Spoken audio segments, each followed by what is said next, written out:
इस एपिसोड की शुरुआत में हम जियोयान को देखते हैं जिसने टीयर 8 पिल को रिफाइन करके दोनों एल्केमिस्ट को उनकी औकात दिखा दी थी और उन्हें सजा दी गई। सभी काफी खुश थे और अब जियोयान को वापस से फॉलिंग स्टार पवेलियन में लौटना था क्योंकि उसे मास्टर ने बताया कि स्पेस ट्रेड फेयर जल्द ही खुलने वाला है जिसमें प्यूरिफाइंग डेमोनिक लोटस फ्लेम के नक्शे की भी नीलामी की जाएगी। इसलिए जियोयान को भी उसमें हिस्सा लेना था। जियोली और जियोडिंग ने जियोयान के सभी जरूरत के सामान को पे कर दिया था। उन बॉक्स में कई सारे फ्रूट भी थे। जियोयान अपने भाइयों से विदा लेता है और वो सभी एल्डर और अपने दोस्तों के साथ उस स्पेस पोर्टल से जाने लगता है। मेडुसा काफी इमोशनल होती है। तभी मेडुसा को एहसास होता है कि जियो वहाँ नहीं है जिससे वो काफी परेशान होती है। वहीं फिर फॉलिंग स्टार पवेलियन का सीन दिखाया जाता है जहाँ जियोयान मास्टर याओ लाओ के पास आ गया था। जियोयान अपने साथ जिन सामान के बॉक्स को लेकर आया था उसमें जियो भी छिपकर उनके साथ आ गई थी जिसे देखकर मास्टर और बाकी सभी चौंक जाते हैं।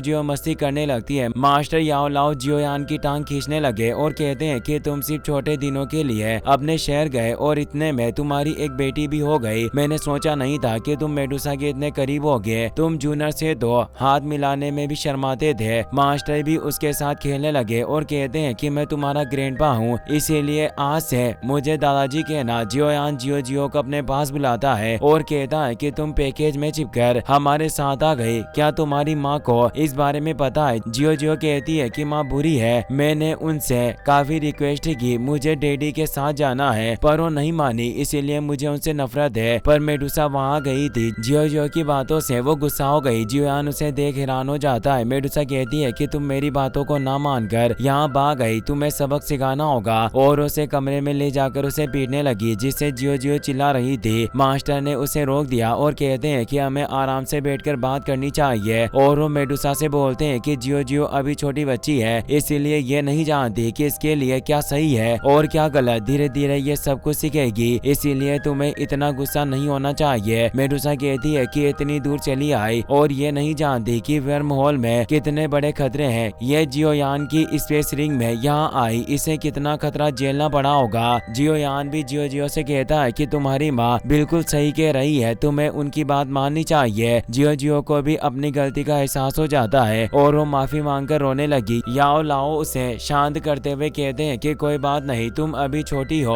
पर धीरे धीरे मैं तुम्हें सब कुछ सिखा दूंगा। जियोयान बोलता है कि मास्टर जी आप कहना क्या चाहते हो? मास्टर जियो की पावर को चेक करके बताते हैं कि यह इतनी छोटी होने के बावजूद इसकी स्पिरिचुअल पावर तुमसे काफी ज्यादा है और साथ ही इस बॉडी में फायर के प्रति जो आकर्षण है वो भी कमाल है और इसके अंदर वुड एलिमेंट के प्रति भी लगाव है इसीलिए ये एक एल्केमिस्ट बनने और मेरे ज्ञान को प्राप्त करने के लिए काफी ज्यादा सुटेबल है। जियोयान मास्टर से कहता है कि मुझे तो लगा कि आपका ये ज्ञान मुझे विरासत में मिला है, आप हमेशा से मेरे साथ रहे और अब आप मेरी बेटी को भी सिखाना चाहते हो। मास्टर कहते हैं कि तुम्हें एल्केमिस्ट से ज्यादा फाइटिंग में मजा आता है पर तुम्हारी बेटी मुझसे भी एक महान एल्केमिस्ट बनेगी। मेडुसा इससे खुश होती है और मास्टर को इसके लिए थैंक्स कहती है। जियो भी याओ लाओ को मास्टर बुलाने लग गई थी। काफी रात हो चुकी थी। जियो को याओ लाओ से सुलाने की कोशिश कर रहे थे और जियोयान छिपकर उन्हें देख रहा था। मास्टर कहते हैं कि इससे पहले जियो जाग जाए हमें चुपचाप यहाँ से निकल जाना चाहिए। मैंने कभी उम्मीद नहीं की थी कि यह लड़की इतनी ज्यादा शरारती होगी। वक्त आ गया है, हमें स्पेस ट्रेड फेयर के लिए निकलना होगा। तभी मेडुसा भी वहाँ जाती है। वो उसे पूछती है कि तुम आखिर कहाँ जा रहे हो? जियोयान उसे बता देता है कि मैं स्पेस ट्रेड फेयर में जाने वाला हूँ और वो उसे बताता है कि स्पेस ट्रेड फेयर काफी हाई प्रोफाइल का एक मेला है, इसमें काफी ताकतवर लोग ही भाग लेते हैं इसीलिए मुझे डर है कि जियो को साथ लेकर नहीं जाना चाहिए। मेडुसा कहती है कि तुम मुझे भी जियो के साथ छोड़कर अकेले घूमना चाहते थे पर ये क्वीन भी तुम्हारे साथ चलेगी। जियोयान उसे मना करता है पर वो नहीं सुनती और उसे बताती है कि जियो का ख्याल रखने के लिए मैंने लिटिल फेई डॉक्टर के लिए एक लेटर छोड़ दिया है। हमारे वापस आने पर वो निश्चित रूप से उसका ख्याल रखेगी। और अब मास्टर याओ लाओ जियोयान और मेडुसा के साथ स्पेस ट्रेड फेयर के लिए निकल जाते हैं पर डोंगवा एपिसोड में ऐसा नहीं होगा बल्कि लिटिल फेई डॉक्टर भी उनके साथ जाएगी और जियो को एल्डर तियानुओ और किंगलिन के पास छोड़कर जाएंगे। काफी देर सफर करने के बाद वो साउथर्न सेंट्रल प्लेन्स में पहुंच गए थे। वहाँ स्पेस ट्रेड फेयर की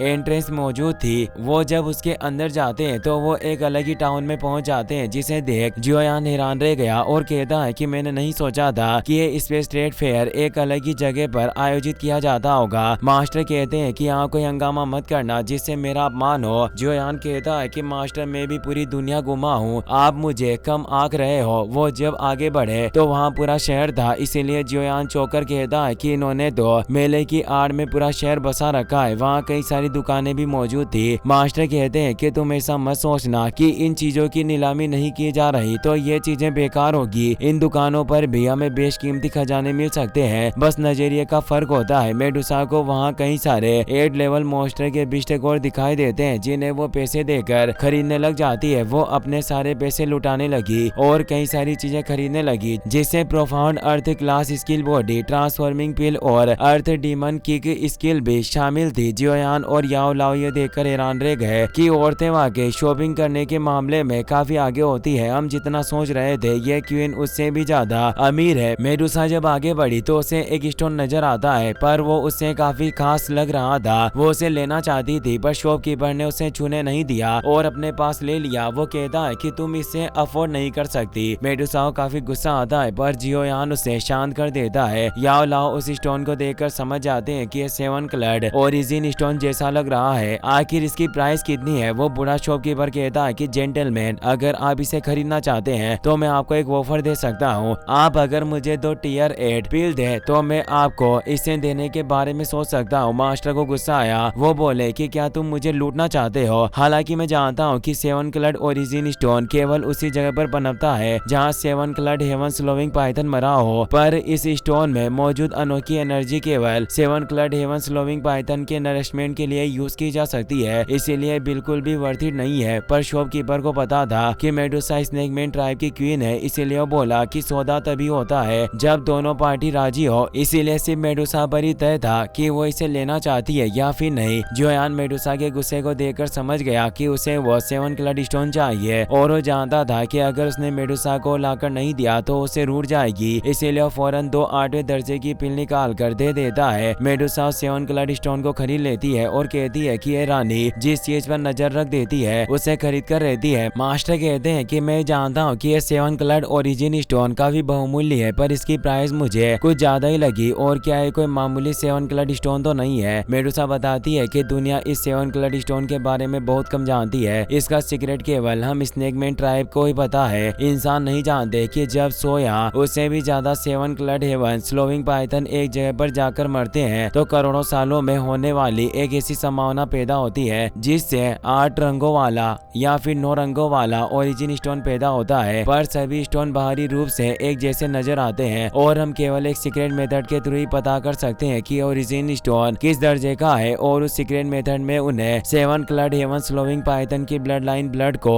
उस स्टोन पर टपकाना होता था। मेडुसा जब उस पाइथन ब्लड को उस पर टपकाती है तो वो स्टोन तेज एनर्जी के साथ चमकता है जिसे देखकर याओ लाओ और जियोयान चौंक गए। मास्टर कहते हैं कि मैंने आज तक सिर्फ प्राचीन किताबों में 7 कलर्ड ओरिजिन स्टोन के बारे में ही पढ़ा था कि इसकी मदद से हेवन स्लोविंग पाइथन विकसित हो सकते हैं, पर मुझे नहीं पता था कि इस दुनिया में 9 कलर्ड ओरिजिन स्टोन भी मौजूद होते हैं। जियोयान पूछता है कि क्या ये 9 कलर्ड ओरिजिन स्टोन है? मेडुसा कहती है कि मैं खुद इस बारे में नहीं जानती पर जब कभी भी मुझे 7 कलर्ड ओरिजिन स्टोन दिखते हैं तो मैं उन्हें आजमाने के लिए हमेशा तैयार रहती हूँ। जियोयान इससे परेशान हुआ और कहता है कि ये स्टोन तो एक गैम्बलिंग स्टोन की तरह है, इसके चक्कर में मुझे अपनी 2 पिल गंवानी पड़ी जिसका मैं स्पेस ट्रेड फेयर में बिड लगाने वाला था। और अब वो स्पेस ट्रेड फेयर की मेन बिल्डिंग पर पहुंच जाते हैं। वहां मौजूद 2 पहरेदार उनका इनविटेशन कार्ड चेक करते हैं और उन्हें अंदर जाने देते हैं। जियोयान ये देखकर हैरान हुआ क्योंकि वो दोनों gate keeper 7 star fight venerate होने के बावजूद भी इस ट्रेड फेयर के सिर्फ पहरेदार थे। इससे ही पता चल रहा था कि इस ट्रेड फेयर का दर्जा कितना ऊंचा है। मास्टर याओ लाओ बताते हैं कि स्पेस ट्रेड फेयर बेशकीमती खजानों से भरा हुआ है, इसीलिए स्टेट फेयर की ऑर्गेनाइजेशन अपनी ताकत दिखाने के लिए इन पावरफुल लोगों को गार्ड बनाया हुआ है। अगर हमारे पास इन्विटेशन नहीं होता तो कभी भी हम अंदर प्रवेश नहीं कर पाते। जियोयान को वहाँ अजीब सी फॉग का एहसास होता है। मास्टर कहते हैं कि तुम चिंता मत करो, ये सिर्फ ट्रेड फेयर ऑर्गेनाइजेशन के द्वारा सेट किए गए सुरक्षात्मक उपाय की तरह है और ये फॉग सभी लोगों को कवर करती है ताकि सभी लोगों की पहचान छिपाई जा सके और सभी लोग जो यहाँ इस नीलामी से चीजें खरीदेंगे वो बाद में अन्य परेशानियों से बच सके। इसीलिए याद रहे हमें अपने पैसों और अपनी पहचान को प्राइवेट रखना होगा। अब वो space trade fair auction hall में आ जाते हैं जो काफी ज्यादा भव्य था। वहाँ कई सारे रूम बनाए गए थे जिसमें अलग अलग जगह से आए हुए लोग बैठकर नीलामी में हिस्सा ले सकते थे। और अब नीलामी स्टार्ट होती है। सबसे पहली चीज जिसकी नीलामी होने वाली थी वो हेवन डीमन फिनिक्स विंग्स थे, जिसे देख जियोयान चौंक जाता है। ऑक्शनर बताता है कि इसकी शुरुआती बोली एक 8वें दर्जे की 3 कलर्ड